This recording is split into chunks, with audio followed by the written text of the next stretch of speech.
Welcome to Milestone Moments, the show where we explore the journeys that lead to success. I'm Sheila Slick, your host and founder of 5 Milestones.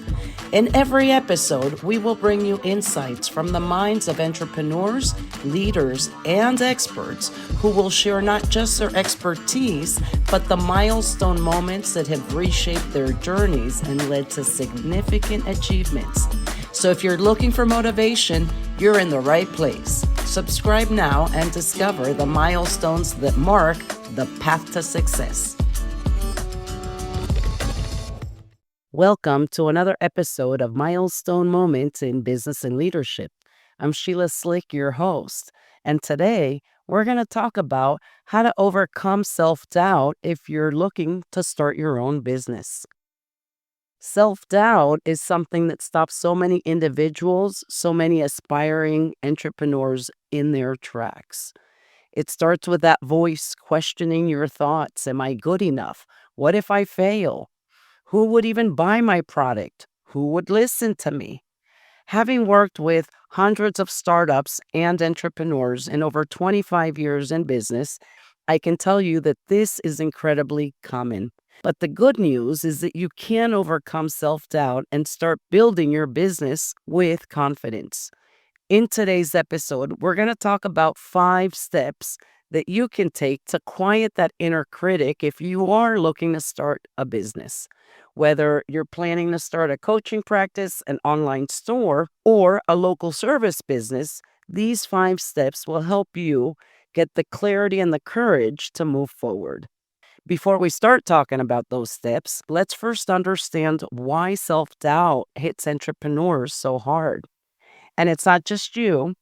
Studies show that over 70% of entrepreneurs experience doubt and imposter syndrome. In my consulting practice, I've seen even experienced business owners and founders struggling with doubt when facing new challenges or expanding into unfamiliar or unexpected territories. Self doubt is really just fear wearing a disguise. And the truth is that fear signals that you're stepping out of your comfort zone. And that's exactly where growth happens. Everyone starts with doubts, and the difference between those who launch and those who don't isn't confidence. It's the willingness to act despite the doubt. So, the first thing that you can do is name your fears. This step is about being honest with yourself. Is it fear of judgment? Is it financial insecurity? Is it not knowing enough, not having enough experience?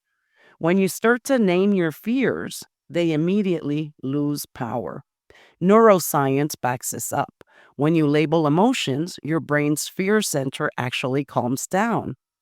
One exercise that I recommend to my clients, it's a very simple exercise, is to identify your fear and then immediately counter it with what you'll do if that fear comes true. For example, if someone says to me, I'm afraid no one will buy my product, then I'll say, well, if that happens, what can you do? You can gather feedback, you can improve the offer, and then you can try again. And when you name your fears, you realize that they're manageable challenges and not barriers. Step 2 is to validate your idea, and you can do that with a simple one-page business model canvas plan. Self-doubt thrives on uncertainty. And when you don't have a clear business model, we question everything. So the solution is to make a plan. And the business model canvas is a powerful one-page tool. It's used a lot by startups and even Fortune 500 companies alike. It has 9 essential building blocks that give you complete clarity. It allows you to validate your product or your idea. The first one starts with your customer segments. Who are you creating value for? And who are your most important customers? The second part is your value proposition. What problem are you solving? And what need are you satisfying for each one of these customer segments? Number 3 is your channels. How are you going to reach and communicate with your customers? Number four, your customer relationships. What type of relationship will you establish with each segment? Number five, your revenue streams. And this is really important. How will you generate income from each of these customer segments? Number six, what key resources, what are those assets that are required to deliver your value proposition? Number seven, key activities.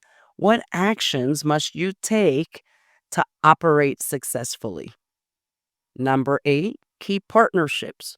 Who can help you leverage your business model? And last, your cost structure. What costs will be incurred in order to operate your business? And this approach works because it really forces you to clarify and expose any gaps that you may have in your thinking. It helps to transform vague ideas into a visual roadmap that you can reference and refine as you learn more and more about your market and your business. Step three, to overcome that doubt if you're looking to start a business, is to set small, achievable goals. Once you have your business model Canva, you can break it down into tiny, actionable steps. Self doubt loves big, vague goals because they feel impossible to achieve. So the solution is to focus on progress, not perfection. And by taking your Canva, your business Canva plan, and turning each component into a series of small, manageable tasks, you are creating a practical roadmap that makes progress inevitable and self doubt optional. The fourth step is to build a strategic support system. Entrepreneurship can be very lonely, and isolation feeds self doubt. In my experience, I recommend that entrepreneurs build a network with three different types of people. One are peers who understand the journey. They're facing similar challenges and they can also offer real time support. Second, mentors who are a few steps ahead. They have walked that path. They provide perspective and shortcuts. And third, people who believe in you unconditionally. You just need one person to be your cheerleader. The more the merrier, but it really just takes one. A strong support system does not happen by chance. You need to be intentional about finding the right people and then nurturing those relationships. You can find people at industry events, online communities, local business groups, your family, your friends. These are all great places to start building these critical connections. And the final step to overcome that self doubt, if you're thinking about starting a business, is to take imperfect action. That's the most powerful one on the list after that Canva business plan. Perfectionism is just self doubt in disguise, and it tells you you're not ready yet. But here's the truth, no one is ever completely ready. Taking imperfect action doesn't mean being careless. It means recognizing that real world feedback is more valuable than theoretical perfection. It means embracing version 1.0 of your business as a necessary step towards version 2.0, etc. When you take action, despite your fears, you send a powerful message to your brain. My desire to succeed is stronger than my fear of failure. And that's when self doubt begins to lose its grip. Remember that entrepreneurship isn't about being fearless, it's about acknowledging your doubts and moving forward anyway, and with a plan. Having guided hundreds of entrepreneurs through these exact steps, I can tell you that they work, but only if you apply them consistently. If you're looking to start a business, I'd love to support you on this journey. And if this episode resonated with you, please leave a review, subscribe. It'll help others find it. Until then, remember that doubt is normal, action is the answer, and your business deserves to exist. This is Sheila Slick signing off from Milestone Moments in Business and Leadership. See you next time.